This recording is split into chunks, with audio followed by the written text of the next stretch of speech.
So to get started, we're going to hear a talk by Luba Elliott, who's a curator, artist and educator in the realm of artificial intelligence. I'm glad to say that I think you're one of the most versatile curators in that space. You have experience in the startup world, but also in fine arts. You were curator of Impakt Festival this year, and you also host a workshop at one of the most important conferences for artificial intelligence in general, NIPS, and yeah, we're looking forward to hear your thoughts about the topic. I'm excited to be the first speaker of the day, which means I get to show all the exciting projects first.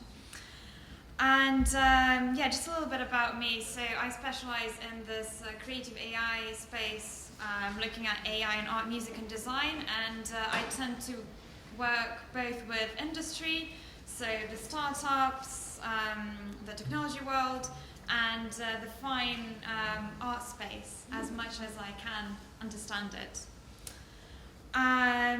So yeah, in terms of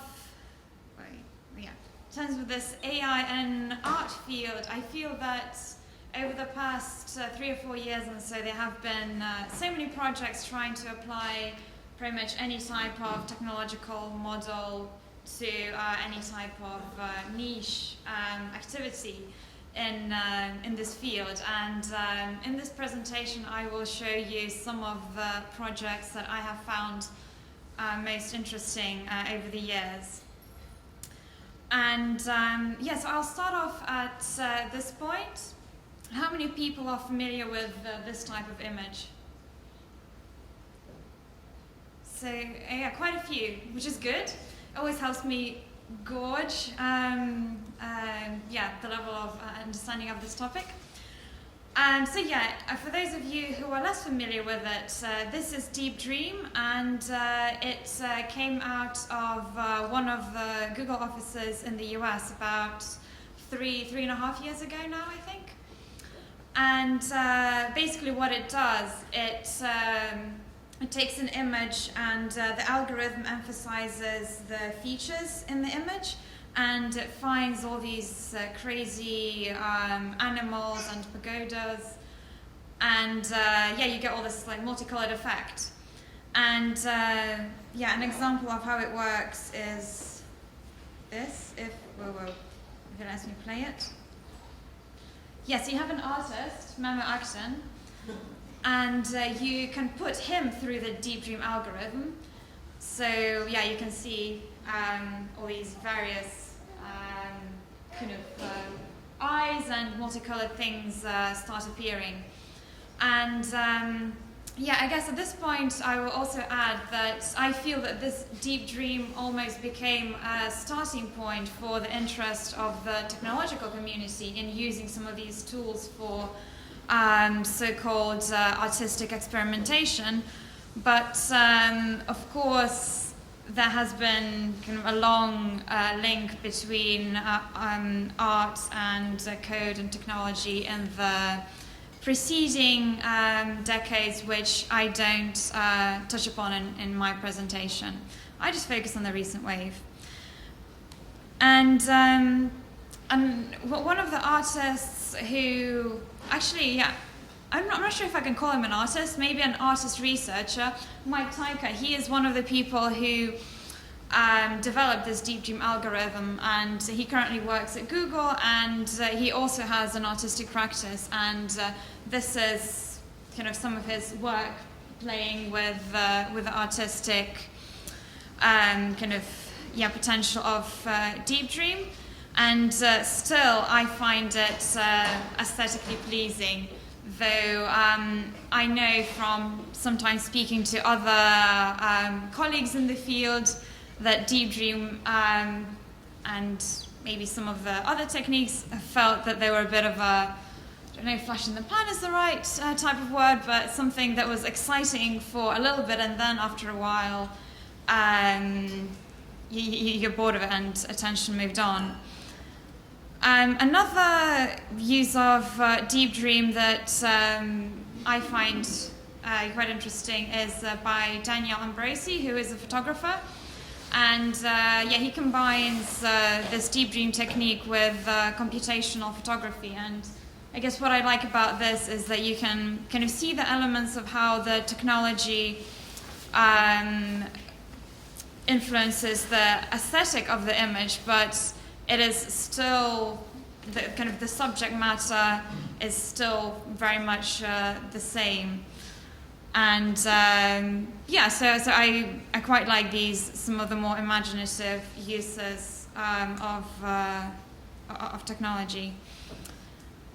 And another technique that became, I think, popular shortly after Deep Dream was this style transfer algorithm that came out of a research lab in Tübingen.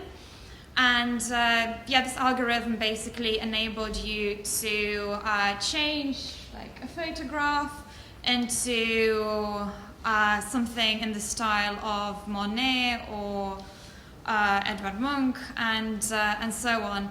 And it became very popular and I think it is still somewhat popular in the technology community, where people like to sometimes run their cat through the style transfer algorithm and almost define the entire world of kind of AI art as, using style transfer on something.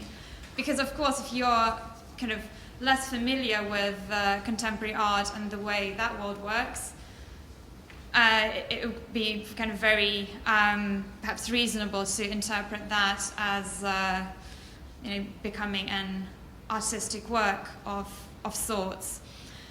And I guess the art world does not find this particularly exciting.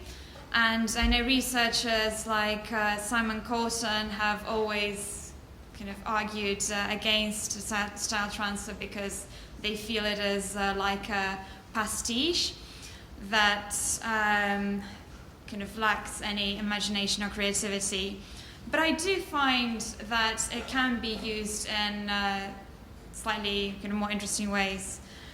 So this is kind of Gene Kogan playing around with Mona Lisa and all the different styles. And so this is probably an example of how you can kind of broaden the concept of style transfer in a more imaginative way. So you kind of look at the other styles you can put Mona Lisa in. So anything from Google Maps to kind of this planetary aesthetic. And then moving on, there was a project by Terence Broad from Goldsmiths, where he developed a variational autoencoder that he trained on the film Blade Runner, and he got this technology to reconstruct the film frame by frame. So let me see if I can show you. So on the left is the original film, and on the right is kind of the reconstructed version. And so you can see it's it's blurry. I personally still think it's quite unwatchable, but I just like to point out that I do find it unwatchable because there was some copyright infringement that notices that Terry Broad started to get when he put it up on Vimeo. I think that this was like 3 or so years ago, and at that point it was kind of, I think maybe still maybe more new to people kind of playing around with this technology.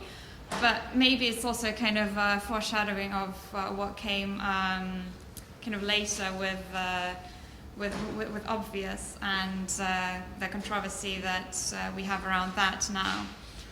And so apart from Terry Broad, there was actually another artist who also decided to stick with this theme of, with this film of Blade Runner.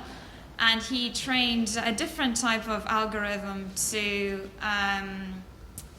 reconstruct the film kind of frame by frame. And this is what kind of his version looked like. So as you can see, this is probably a bit more angular in aesthetic. And yeah, and I think kind of the idea behind the two projects is the same. And I've always kind of personally found it bizarre that it is possible that two very similar projects can kind of come up at the same time.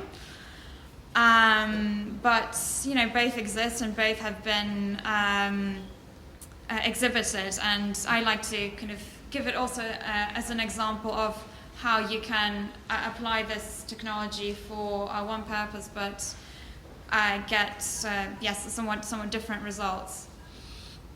And oops, what do I have next? Yeah, so at this point I will bring up Mario. And I'm not going to talk too much about Mario Klingemann because I believe he will be here at 5 p.m. and he will tell you all about his work. But in my view, Mario Klingemann is one of the pioneers of this AI art field, and he's been kind of very prolific testing pretty much any model that comes out to see how it can create new representations of the human form. Let's see if oh.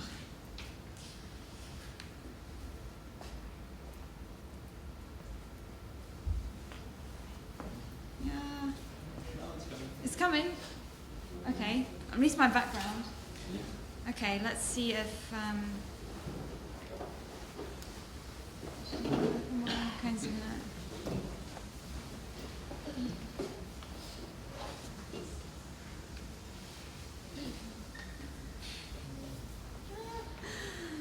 oh.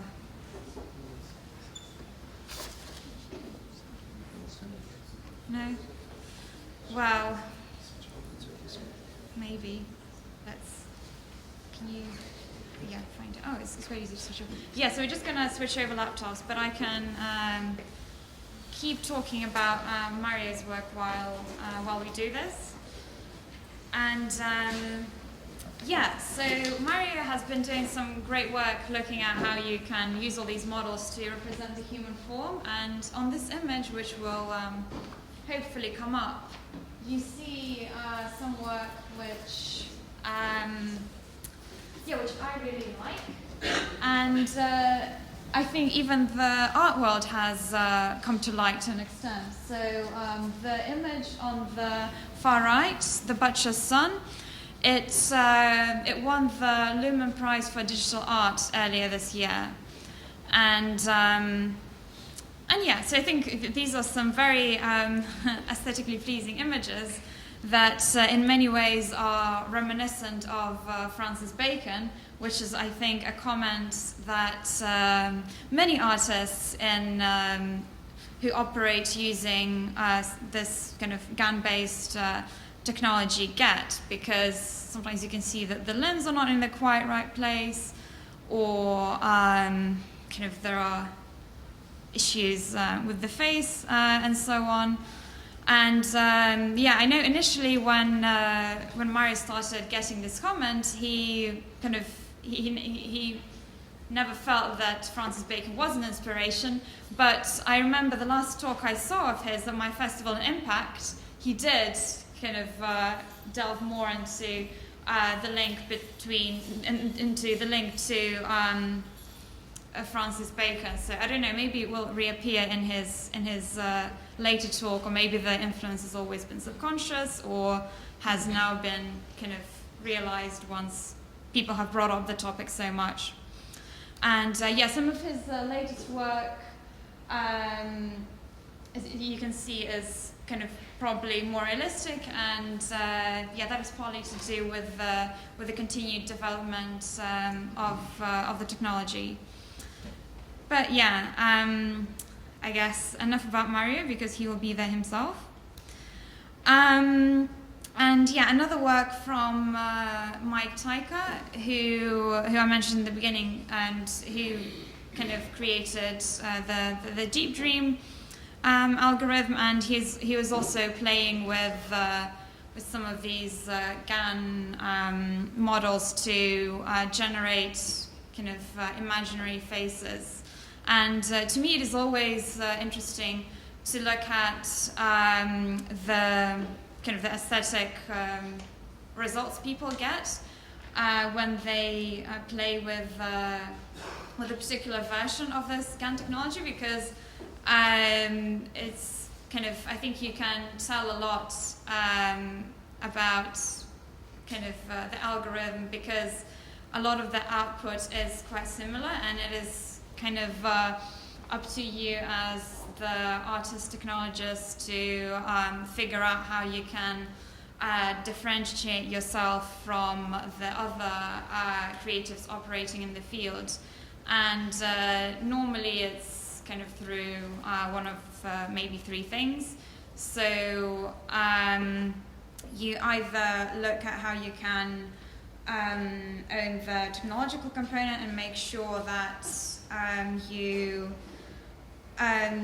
able to really kind of tweak the parameters and make the technology kind of work for you to create a unique aesthetic. Or you can look at the dataset component, and so what you put into the model and how you can control that. And then finally, you can also think deeply about the concept of the artwork and what you want to say with it, and I guess how the technology and how all these elements can come together with it. So I think a lot of the examples I just showed, they are mainly looking at how you can make the technology interesting. And now we can move on to some examples that look at the dataset part. And I like to start with Roman Lipski, because he is one of the first artists in this wave to kind of really think about using his own paintings as the basis for artwork. And he made this black and white photograph of a Los Angeles street scene, and then he made 9 paintings of it, which you can see here.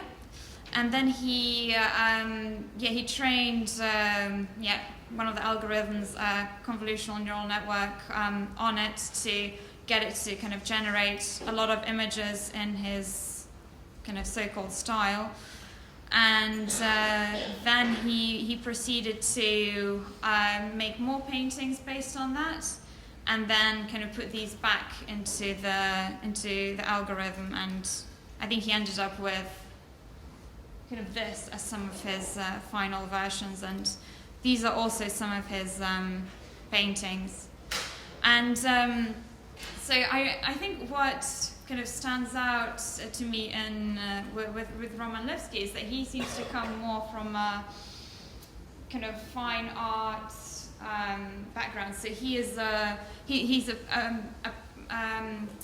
painter of Polish origin who lives in Berlin, and I know he has been painting a lot of these kind of landscape works that are occasionally sometimes realistic in style.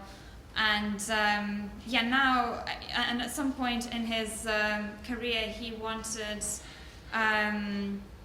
he maybe reached a creative block, and he wanted to figure out how he can use this technology to inspire him. And after working with this technology, he felt that his style changed, because he got to see how kind of the machine maybe changes the color or the composition of the images it generates, and that kind of helped him see his practice differently. And now certainly there are certain adjustments he makes. And I remember also speaking with him regarding how that kind of influenced his maybe commercial success, because as a as a fine artist who maybe paints a lot of landscapes and exhibits at traditional art fairs, he has a certain kind of group of collectors who purchase his work and support him. And with this technology, with this artificial, unfinished AR Muse project, I know that he got a lot of press attention and many kind of opportunities to talk and showcase his work. But I know that he said that some of the collectors he was working with, they were sometimes less keen to kind of see this maybe kind of new technological and maybe kind of gimmicky aspect to his practice. Though maybe they will change their mind given the recent auction results. Maybe they will see the value there. But anyway, that's Roman Lipski. And I also briefly mentioned Anna. But yes, rather briefly because her presentation is after mine. But what I really like about the practice of Anna Riddler is that she really thinks about the dataset component and how you can kind of craft that. And I'm a big fan of her first, I think, the first kind of project in this direction, The Fall of the House of Usher, where she made a couple of hundred drawings based on, sorry, there should be no sound, but yeah, no, so I have a couple of slides that have a mysterious sound on them. So I always try to make sure that there is no sound. But yeah, so without mysterious sound, because this is a silent film, actually, so there must absolutely be no sound. Yes, there is the silent black and white film, and then Anna made lots of beautiful ink drawings, and then she used one of these techniques to generate images in her style. And wait, let's see if we can go back to them. Yay! And this is one of the versions of the animation she made. And at this point, I think it will be all what I say about Anna, because she will talk to you a bit more about that. But let me figure out which artist is next once I remember how to use this. Builds. What is this builds remaining thing? Do you know? Anyway, never mind. I'll just figure out which slide is next. Okay, good. Osamu Akiyama. So, we got this artwork as a submission to this NIPS creativity workshop that Manuel mentioned, and that I've been kind of organizing for 2 years now. And this is kind of looking at what happens when you train, or when you kind of generate some images based on some, is it called ASCII? Or kind of this type of aesthetic. And there was this artist who he used a convolutional neural network to generate some more kind of realistic versions of this type of art. And now moving on to some artists that think about kind of how you can recognize and classify art. So there was this project from the Tate, and so the Tate does this IK prize, which is a prize for digital innovation in kind of promoting the British art collection of the Tate.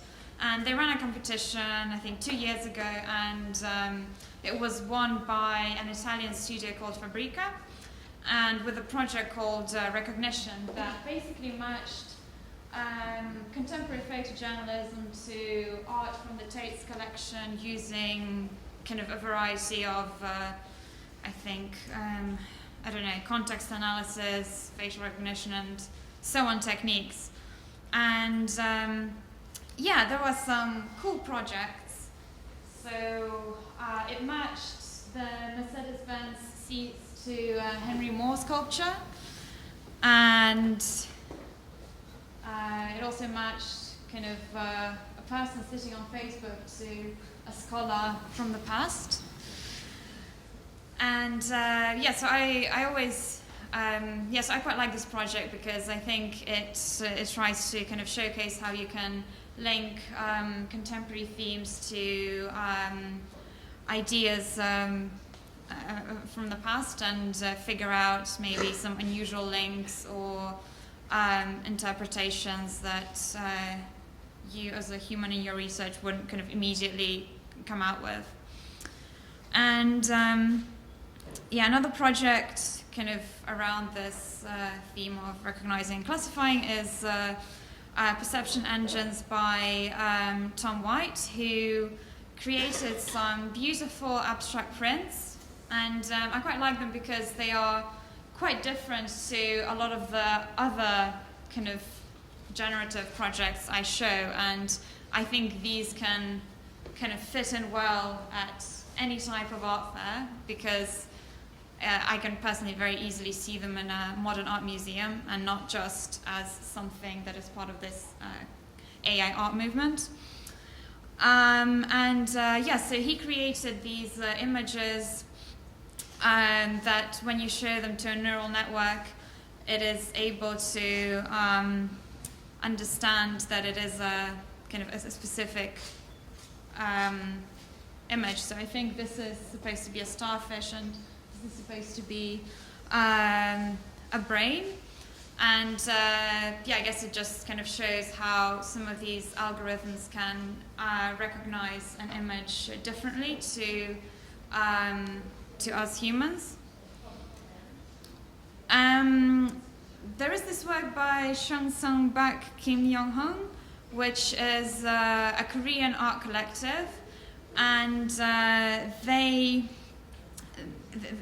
wanted to come up with a project where they made paintings, where they asked artists to make portraits that were not detected as portraits by the computer vision algorithm. So I think this is again quite an interesting intersection of kind of using these tools to create something that is still very much kind of fine arts related. Then we also had Georgia Ward Dyer, who did some work looking at how you can create imaginary calligraphic drawings and then kind of extract the essence of a particular category or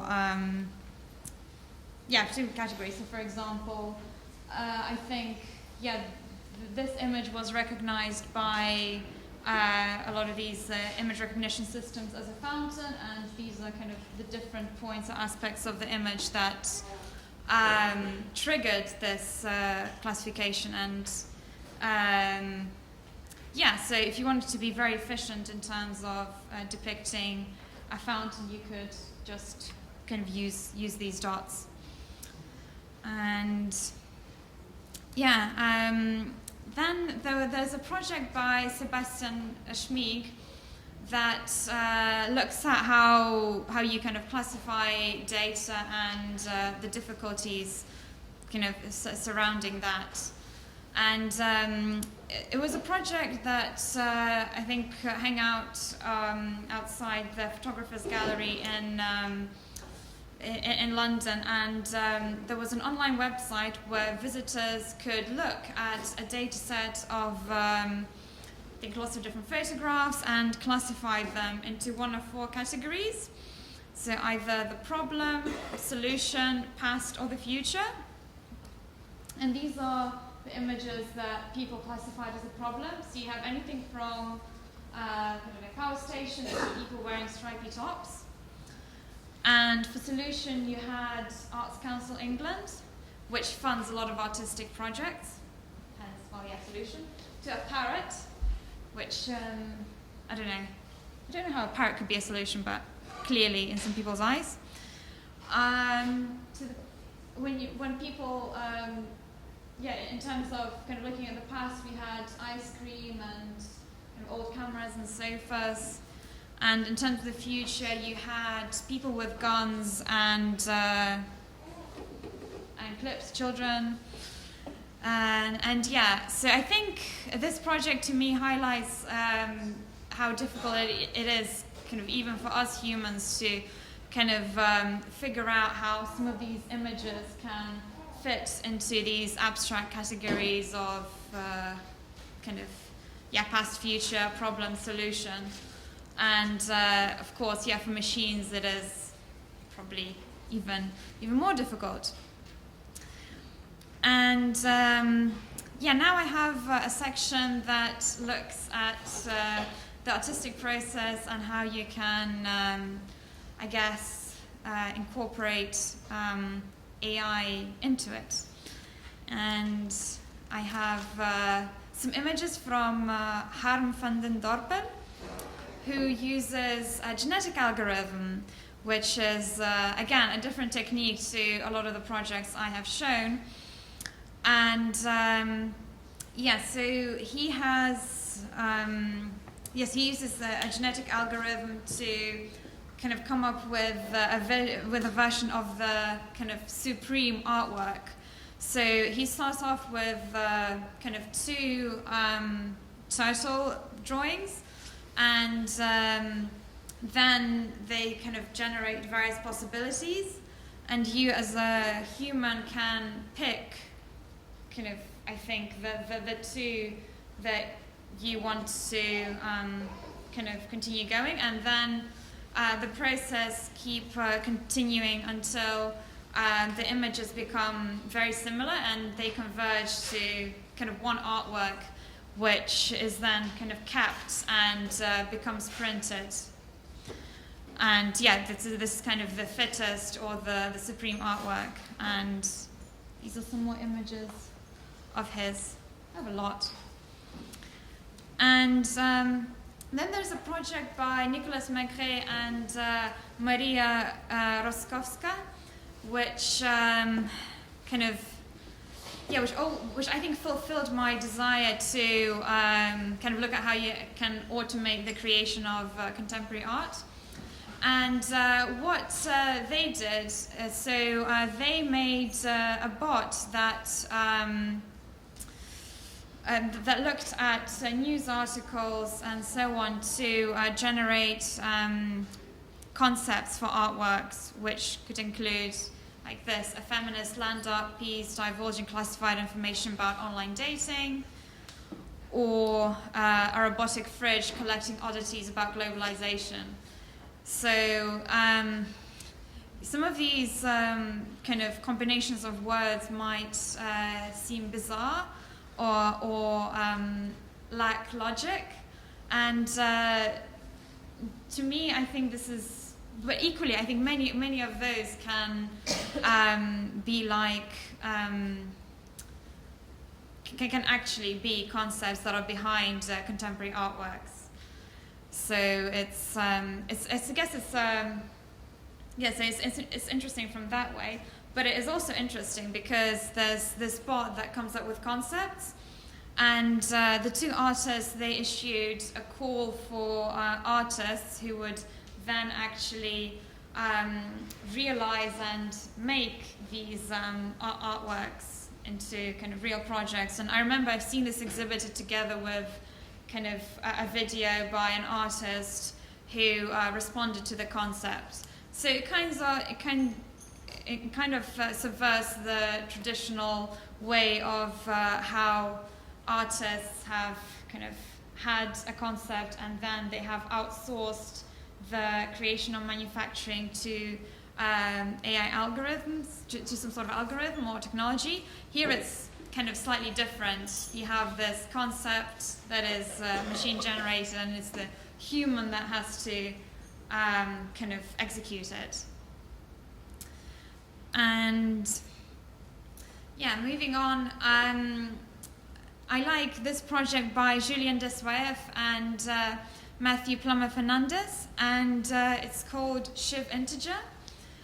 So there is this, I think, online website called Thingiverse, and it's an online 3D print community where you can put up kind of these 3D print designs, like these two examples.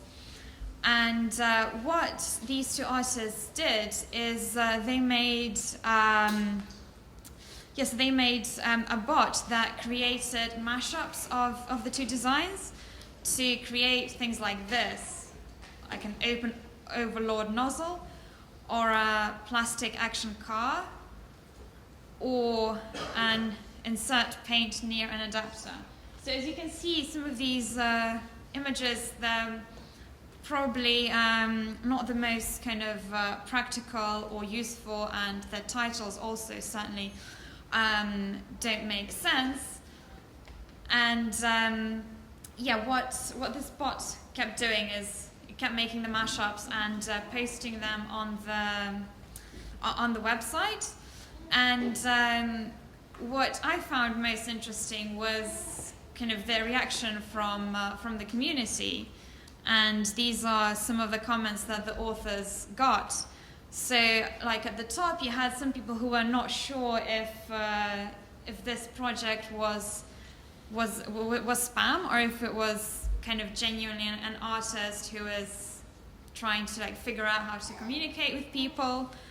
And then you had a kind of comment in the middle who was not happy with the fact that the project hijacked the website with kind of constant projects that kept appearing, meaning that the artists or the creators who handcrafted the models and uploaded them to the website, their work did not get as seen. And others were just happy that their project was included. So to me, it's always kind of curious to see how the community interacts to it. So although this project didn't really use AI, it was, I think, a more simple system. It is still exciting to me because it shows how kind of communities might interact in the future once kind of this creation of art or concepts becomes more widespread. And in the end, the artists had an exhibition somewhere in the Netherlands in a physical gallery where they 3D printed their designs, and people could vote on whether it was art or spam. And the art got a lot of votes, surprisingly or not surprisingly. I mean, it was shown in an art gallery, after all. And now I will look at some of the more critical examples. I will start with Constant Delaat, because I quite like a couple of things about this work. And one is that it's kind of like it's the opposite of Deep Dream, what I showed in the beginning. So Deep Dream was very colorful, and it had lots of different additional colors and forms that came out on an image. But with the Dull Dream, it's the opposite, right? Things become kind of blurred and less recognizable. So this is an image of a protest that becomes less recognizable, and the same with Trump. And I think it was certainly active also as a website, dulldream.xyz, where you can upload your picture and it would also kind of blur it or reduce the features so that you become a little bit less recognizable. And to me, it's one of these projects that kind of highlight how there is strong artistic interest in looking at the technology critically and figuring out ways how you can deal with, let's say, the issues of surveillance and facial recognition systems being used in so many places. So with this tool, you could maybe change all your photographs to look like this, so you become less recognizable as a face, which, I don't know, might be useful in some way. And moving on, there is this project by Scott Kelly and Ben Polkinghorne, which highlights our kind of addiction to recommendation systems and our devices maybe as well. So they went to some national parks in New Zealand and they put up billboards that give you recommendations of what other places you might want to go to. So as if you are maybe shopping on Amazon, because clearly this is what you would want to do when you're around such beautiful places. Yeah, and they have a couple more with on the beach and actually blocking the slide. This is probably the most obvious. It's like, yeah, you have this that now kind of blocks your enjoyment. Yeah, and if we go back to kind of this issue of kind of facial recognition, there is some work I found interesting by Adam Harvey, who has a project called CV Dazzle that looks at how you can, what you can do to your face to stop it being detected as a face by facial recognition algorithms. And one thing you could do is to have some sort of cheek markers, but you had to have two, or you could have like a funky hairdo. And what is curious here is I think these projects are maybe like 2 or 3 years old already, and of course these systems keep improving. So so nowadays it is very possible that if you did try to look like that, you would still be detected as a face. How much time do I have? Another 5 minutes. Another 5-10 minutes. Okay, so I'll show you some more projects. Yeah, so there is this work by Chang, which which I always feel got a lot of interest in kind of in the contemporary art world, because it kind of used some game engine and reinforcement learning concepts to look how an ecosystem might evolve. And he had these installations in his Emissaries trilogy where you could kind of observe how animals and other creatures were doing in this ecosystem.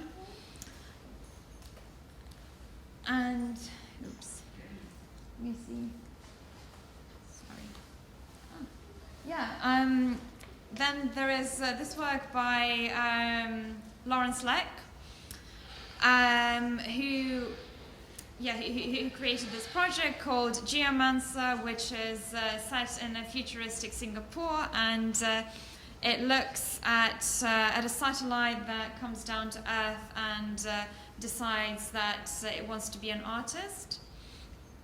And I like this project. So I think it's about maybe 1.5 years old now.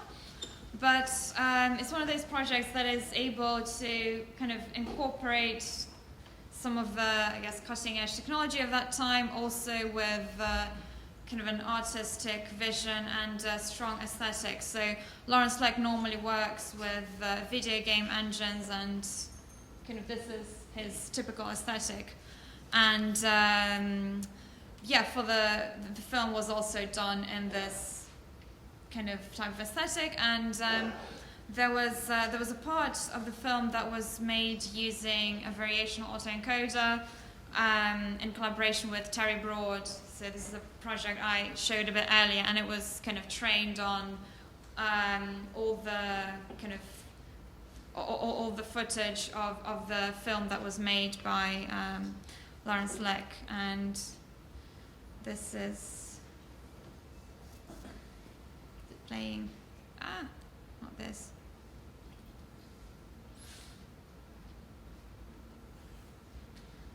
But yeah, so this is kind of what it roughly looks like. So, and you could see kind of in the video some of the initial sequences of the film and how they were kind of reinterpreted by this technology. And it was actually really nice to have that in this Geomancer film, because it was kind of it was a case where the technology was I think used in a place that was logical, as opposed to using it as a nail to hit as a hammer to hit lots of different nails, which sometimes happens in this field.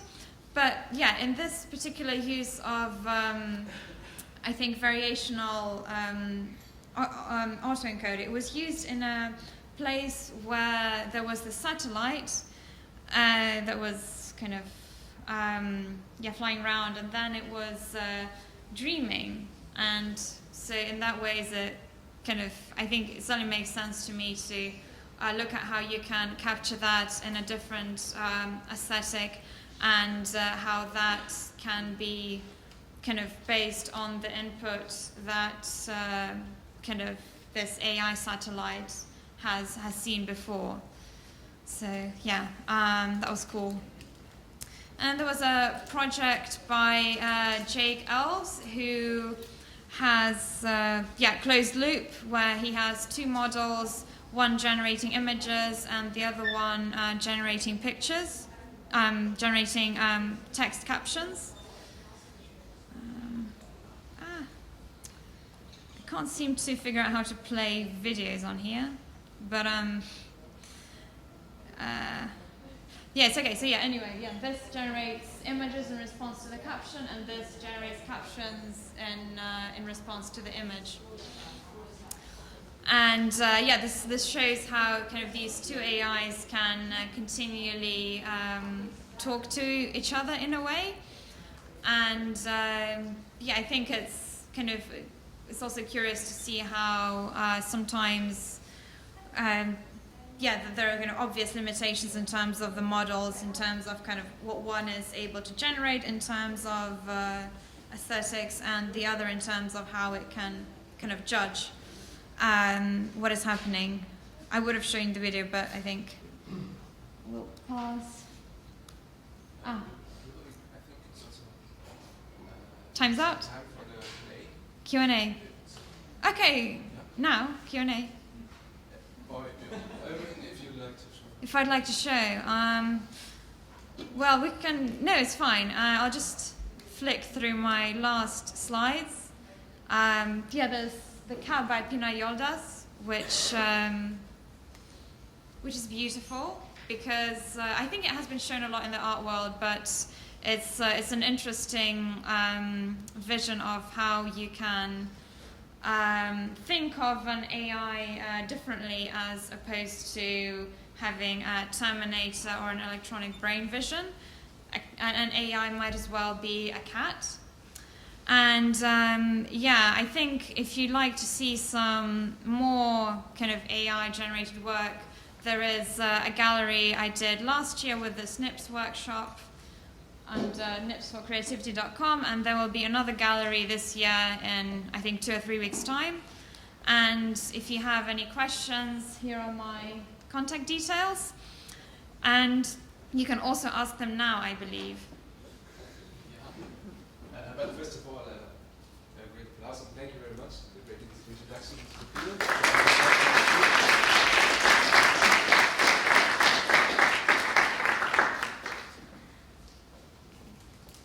So, I have a ton of questions for you already, but since we already have also have a discussion later on I think we should do that. I would ask the public to directly ask questions to you if there are any.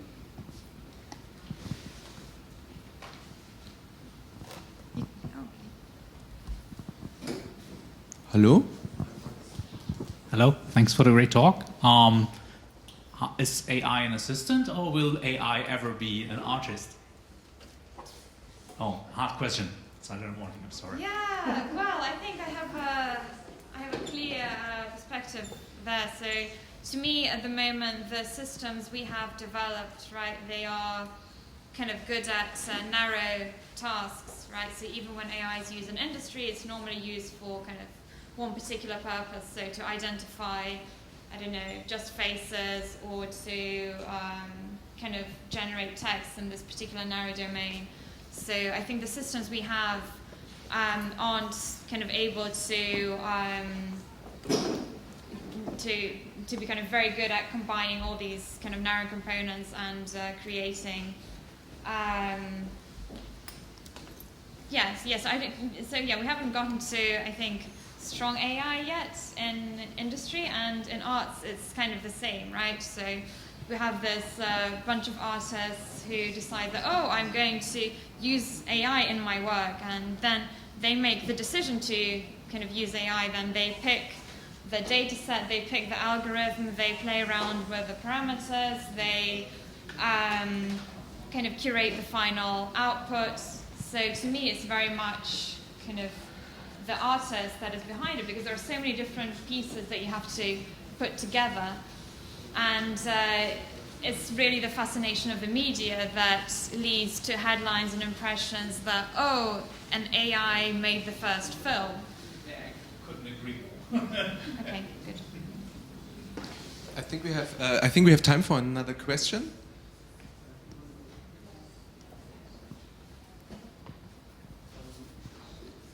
Thank you for your talk.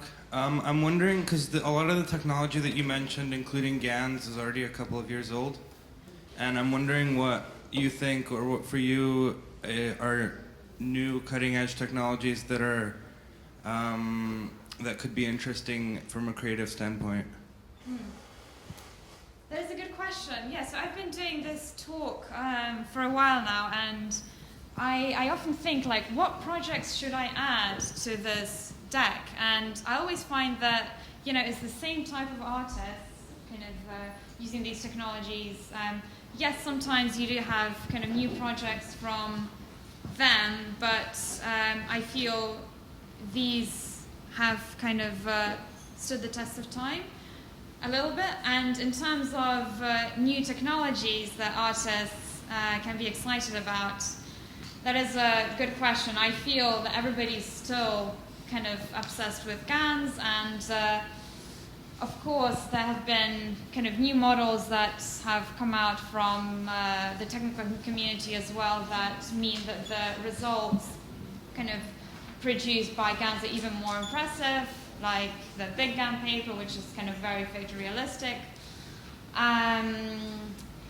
So yeah, I'm not sure like what other cutting edge techniques, apart from the latest kind of GAN or other generative models, artists can be excited about. To me, it seems that in this field there are a lot of people who do play around with GANs, and almost if you pick a technology that is a bit different, so if you use, I don't know, genetic algorithms, or if you, if you use like a different type of system, then maybe you can create an aesthetic and a concept that is kind of sufficiently different and stand out in that way. So I would almost urge artists to just not necessarily look at also the latest technologies that are coming out, but think of what is most appropriate to the project and look at other less popular methods to see if they maybe also bring interesting results.